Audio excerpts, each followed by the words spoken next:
वजन घटाने की दुनिया में आजकल नई दवाओं की धूम मची हुई है। ऐसा लगता है जैसे ये कोई चमत्कार हो, है ना? लेकिन इनकी बढ़ती हुई पॉपुलैरिटी के बीच ये समझना भी उतना ही जरूरी है कि इनके ऑफिशियल रिस्क क्या हैं।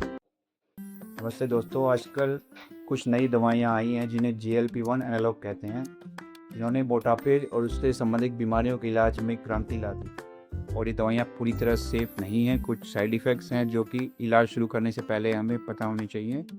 अब देखेंगे, इस वीडियो को अंत तक देखिए, जिसमें कि हमें सारे साइड इफ़ेक्ट्स और किस पेशेंट को इसकी ज़रूरत है ये पता लगे।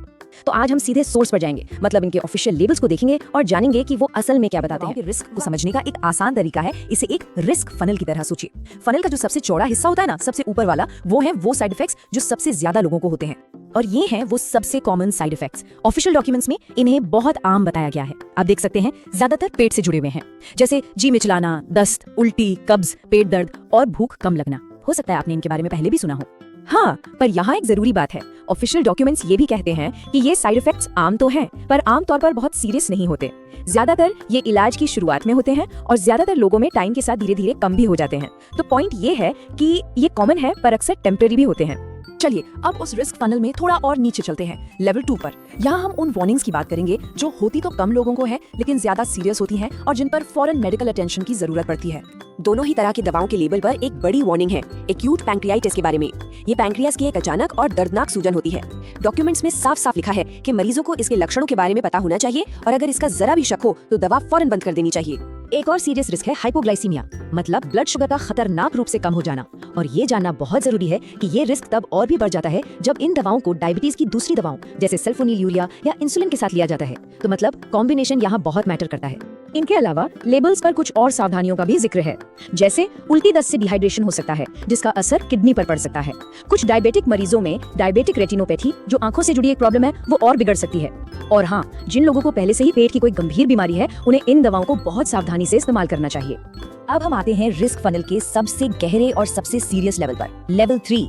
ये रेगुलेटर्स की तरफ से जारी की जाने वाली सबसे बड़ी वार्निंग होती है, जिसे ब्लैक बॉक्स वार्निंग कहते हैं। देखिए, जब किसी दवा के लेबल पर ऐसा बॉक्स दिखता है ना, तो इसका मतलब है कि ये सबसे हाई लेवल की वार्निंग है जो कोई रेगुलेटरी एजेंसी दे सकती है। ये एक सिग्नल है कि इस जानकारी पर बहुत ज्यादा ध्यान देने की जरूरत है। ये वार्निंग सीधे ज़ेपाबाउंड के लेबल से है, और ये रेगुलेटर्स की दुविधा को भी दिखाती है। इसमें लिखा है कि चूहों पर हुई स्टडीज में इस दवा से थायराइड सी सेल ट्यूमर हुए, लेकिन, और ये लेकिन बहुत जरूरी है, इसमें ये भी लिखा है कि ये पता नहीं है कि इंसानों में भी ये दवा वैसे ही ट्यूमर पैदा करती है या नहीं। मतलब ये एक रिस्क है जो एनिमल स्टडीज में दिखा है, पर इंसानों के लिए इसका क्या मतलब है, ये अभी तक तय नहीं हो पाया है। और आखिर में हम फनल के सबसे निचले, सबसे संकरे हिस्से पर आते हैं। ये वो कंडीशंस हैं जिनमें इन दवाओं का इस्तेमाल बिल्कुल भी नहीं करना चाहिए। मतलब यहाँ कोई अगर मगर की गुंजाइश नहीं है। लेबल बिल्कुल साफ साफ बताते हैं, अगर किसी को या उसकी फैमिली में मेडुलरी थायराइड कार्सिनोमा यानी MTC नाम का एक खास थायराइड कैंसर रहा हो, तो ये दवा नहीं लेनी है। दूसरी कंडीशन है MEN2, जो एक रेयर एंडोक्राइन सिस्टम की बीमारी है, और जाहिर है अगर इस दवा या इसके किसी भी इंग्रेडिएंट से कोई सीरियस एलर्जी हो तो भी इसका इस्तेमाल नहीं करना है। तो इन सारी ऑफिशियल वार्निंग्स को देखने के बाद क्या टेक अवे है? सार यही है कि एक इन्फॉर्म्ड बातचीत होनी चाहिए।